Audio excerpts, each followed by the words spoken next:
ဒီနေ့ရှင်းလင်းတင်ပြချက်လေးမှာနော်တကယ်ကိုစိတ်ဝင်စားစရာကောင်းတဲ့ငွေကြေးဆိုင်ရာသဒ္ဒနာနှစ်ခုကိုရှင်တွဲပြီးလေ့လာကြည့်ကြရအောင်ကလေးတွေကိုငွေကြေးကြောင်းစတင်သင်ကြားပေးခြင်းနဲ့မိဘတွေအတွက်ရောအလို့ခွန်ကိုစတင်ဝင်ရောက်လာတဲ့လူငယ်တွေအတွက်ပါတကယ်ကိုအဖိုးတန်မဲ့လမ်းပြပုဂ္ဂိုလ်တူနဲ့တပေးဖီထူတို့ရဲ့တင်ယူမှုခရီးစဉ်လေးပဲဖြစ်ပါတယ်ဘဝမှာပညာတတ်ပေမဲ့ငွေရေးကြေးရေးရုန်းကန်နေရတဲ့ဖခင်တူနဲ့ကျောင်းပညာရေးတိတ်မမြတ်မပေမဲ့အလွန်ချမ်းသာလာတဲ့ဖခင်တူတို့ရဲ့လုံးဝမတူညီတဲ့အမြင်တွေကိုအခြေခံပြီးဆွေးနွေးသွားမှာပါအပိုင်းလိုက်အငင်နဲ့လမ်းပြပုဂ္ဂိုလ်နဲ့တပည့်ရဲ့ကြောင်းချက်ပြေးလန်းကြောင်းနဲ့ယုံထချင်းပိုင်ဆိုင်မှုနဲ့ပေးရန်ကြဝင်ကွာချချက်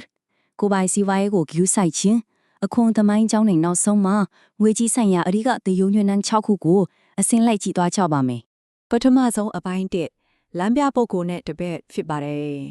အသက်9နှစ်အရွယ်ကောင်လေးတယောက်ဟာငွေကြေးနဲ့ပတ်သက်ပြီးလုံဝစန့်ကျင်ဖက်ဖြစ်နေတဲ့ဖခင်နှစ်ဦးရဲ့လွှဲမှုမှုကိုခံခဲ့ရပါတယ်စကလုံးထုံလုံးကွာခြားချက်ကတကယ်ကိုအံ့ဩစရာကောင်းတယ်နော်ပညာတတ်ဖခင်ကငါမတက်နိုင်ဘူးလို့အလွယ်တကူပြောလိရှိပါတယ်ဒီလိုပြောလိုက်တာနဲ့ဦးနော့ကအလိုလိုတာကိုရက်တန့်သွားလာပါပဲဒါပေမဲ့ချမ်းသာလာမဲ့လမ်းပြဖခင်ကတော့အဲ့ဒီစကလုံးကိုသုံးခွင့်မပေးပါဘူးသူ့အစားငါဘလို့တက်နိုင်အောင်လုပ်မလဲလို့အမြဲမေးခွန်းထုတ်ခိုင်းပါတယ်ကိုယ့်ရဲ့ငွေကြေးဆိုင်ရာစိတ်သက်ခွန်အားကိုတိဆောက်ဖို့နေ့စဉ်လေ့ကျင့်ခန်း3ခုလုပ်ကြည့်လို့ရပါတယ်ပထမ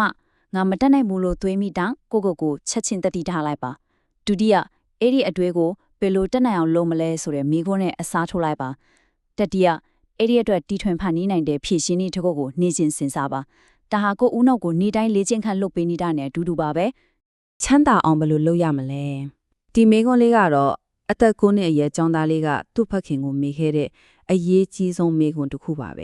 ဒီမိခွန်းကနေတဆင့်အလွန်လက်တွေ့ကျတဲ့ငွေကြေးရှာဖွေမှုသင်ခန်းစာတွေစတင်ခဲ့ပါတယ်ချမ်းသာတဲ့ဖခင်ကအဖြေကိုအလွယ်တကူမပေးဘဲ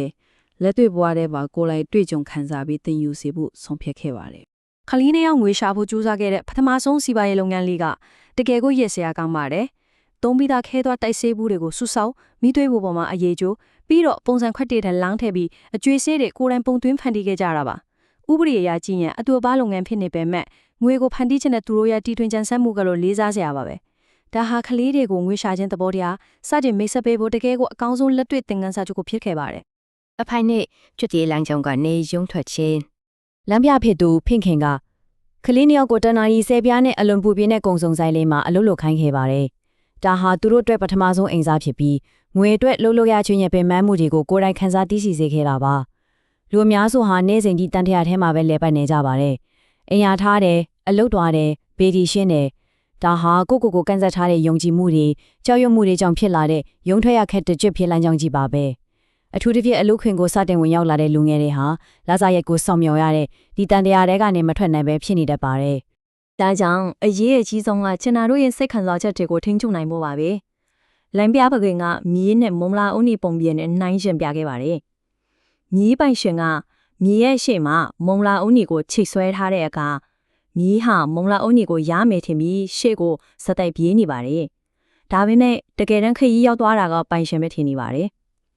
်ငွေကြေးဆိုတာလည်းအဲ့ဒီမုံလာအုံနီလိုပါပဲလူတွေဟာငွေကြေးရဲ့လက်စားမှုနောက်ကိုလိုက်ရင်ချမ်းသာကြွယ်ဝမှုကိုဖန်တီးဖို့မေ့လျော့နေကြပါတယ်ဒါပေမဲ့စူးစမ်းလူစိတ်ရှိရဲ့ဒီကျောင်းသားနှစ်ယောက်ကတော့ငွေကြေးကိုမိမိတို့အတွက်အလုံးလုံးပေးအောင်ဘယ်လိုခိုင်းရမလဲဆိုတာကိုရှာဖွေတွေ့ရှိသွားပါတယ်စွန့်ပစ်မဲ့ရုပ်ပြစာအုပ်တွေကိုစူးစောင်းပြီးမြေအောက်ခန်းမှာစာကြီးတိုက်ဖွင့်ခဲ့ပါတယ်ယုံကြည်ရတဲ့စာကြီးတိုက်မှုတူကိုလည်းငှားရမ်းခဲ့ပါတယ်ကိုယ်တိုင်အဲ့ဒီမှာမရှိနေပေမဲ့ဝင်ငွေတွေအလိုလျောက်ဝင်လာမဲ့စနစ်တစ်ခုကိုဖန်တီးနိုင်ခဲ့တာပါဒါဟာငွေအတွက်အလုံးလုံးချင်းကနေချမ်းသာကြွယ်ဝမှုကိုဖန်တီးခြင်းစီအာယုံပြောင်းလဲလိုက်တဲ့အလွန်ပြောင်းမြောက်တဲ့ခြေလမ်းတစ်ရပ်ပဲဖြစ်ပါတယ်အပိုင်းတောင်းပိုင်ဆိုင်မှုနဲ့ပေးရန်ကြောင်းဝင်များအကြောင်းဆက်သွားကြပါမယ်လမ်းပြဖခင်ကရှုထွေးတဲ့စရင်ကိုင်ဝဟာရတွေကိုဖယ်ရှားပြီးအလွန်ရိုးရှင်းတဲ့အခြေခံစီမင်းကိုတင်ကြားပေးခဲ့ပါတယ်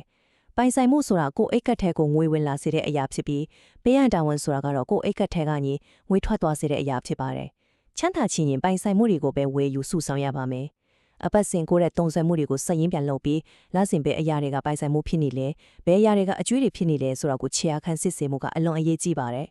လက်တွေ့ဥပမာလေးတွေနဲ့နှိုင်းယှဉ်ကြည့်ရအောင်ပိုင်ဆိုင်မှုတွေဆိုတာဝင်ငွေရရှိစေတဲ့အင်ဂျင်မီတွေ stock share တွေနဲ့ညာနာပိုင်ဆိုင်မှုတွေဖြစ်ပါတယ်စန့်ကျင်ဘက်အနေနဲ့ဈေးကြီးလုံးတဲ့အိမ်တွေသုံးဆွဲသူအကျွေးတွေနဲ့အမြဲတမ်းတန်ဖိုးကျနေတဲ့ကောက်တစ်တီအောင်ပေးရန်တာဝန်တွေပဲဖြစ်ပါတယ်လူအများစုကအင်ဂျီတလုံးဝက်လိုက်ရင်ပိုင်ဆိုင်မှုကြီးရပြီလို့ထင်ကြပေမဲ့တကယ်တမ်းက လက်ဆင့်ပေးဆက်နေရတဲ့အကျွေးတွေပြုပြင်ထိမ့်သိမ်းစိတ်တွေကြောင့်အိတ်ကချေကငွေတွေဆက်တိုက်ထွက်သွားစေတဲ့အရာတွေသာဖြစ်နေကြပါရီ အပိုင်းလေးမိမိ၏ကိုယ်ပိုင်စီးပွားရေးကိုဂရုစိုက်ခြင်း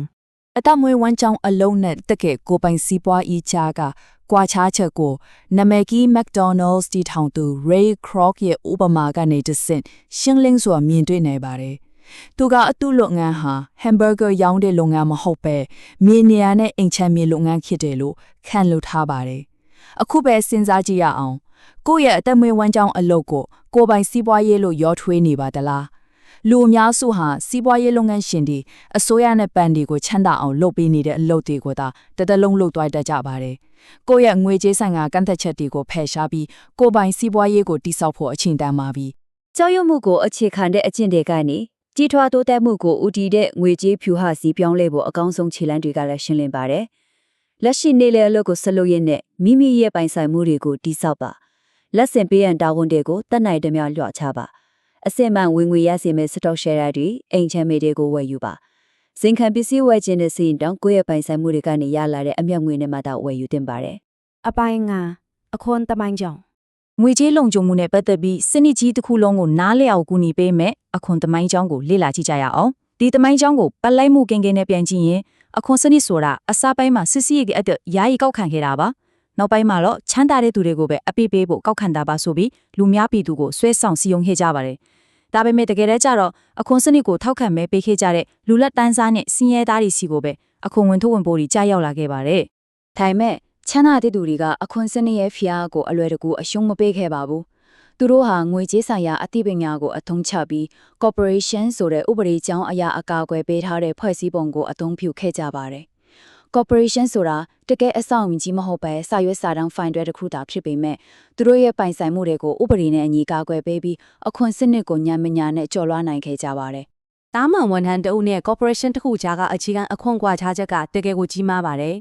ဝန်ထမ်းတွေဟာငွေရှာတယ်အခွန်အရင်အဖြတ်ခံရတယ်ပြီးမှကျန်တဲ့ငွေကိုသုံးစွဲရပါတယ်ဒါပေမဲ့ corporation တွေကတော့ငွေရှာတယ်လိုအပ်တဲ့အကုန်ကျစရိတ်တွေကိုအရင်ဆုံးသုံးစွဲပိုင်ခွင့်ရှိတယ်ပြီးမှလာကျန်ရှိတဲ့အမြတ်ငွေပုံမှာအခွန်ဆောင်ရပါတယ်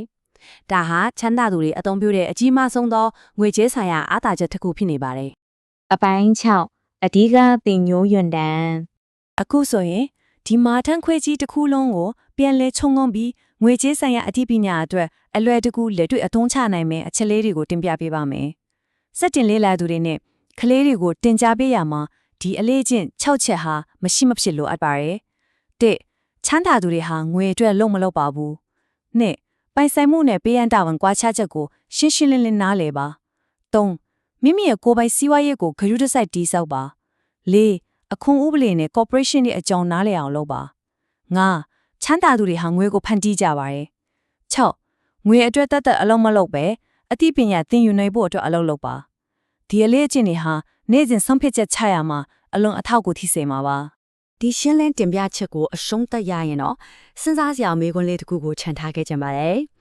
စိတ်အာယုန်နေဟာငွေရေးကြေးရေးနဲ့ပတ်သက်လာရင်အိမ်မချက်အနေသလားဒါမှမဟုတ်ငွေကြေးလွတ်လပ်ခွင့်ရအောင်ဘယ်လိုလုပ်ရမလဲဆိုတာရှာဖွေဖို့ဦးနောက်ကိုအမြဲလေးချင်းပေးနေသလား